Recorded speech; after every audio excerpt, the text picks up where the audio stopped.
अस्सलाम वालेकुम जी। काश्तकार भाइयों, जब बहारिया मकई 70 दिन की हो जाती है तो उसके ऊपर जो है वो टेस्टिंग और सिल्किंग यानी पोलिनेशन का अमल शुरू होता है।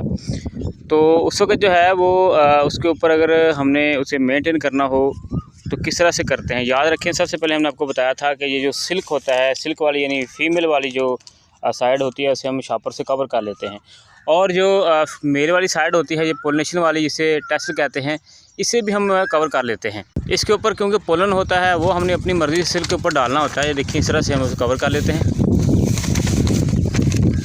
ताकि इसके ऊपर जो है वो दूसरा पोलन ना पड़ सके, दूसरा पोलन मिक्स ना हो सके। अब हम क्या करेंगे कि एक दिन चढ़ाने के बाद अगले दिन हम इसको जो है वो सिल्क के ऊपर डाल देंगे। हाँ जी, चलो।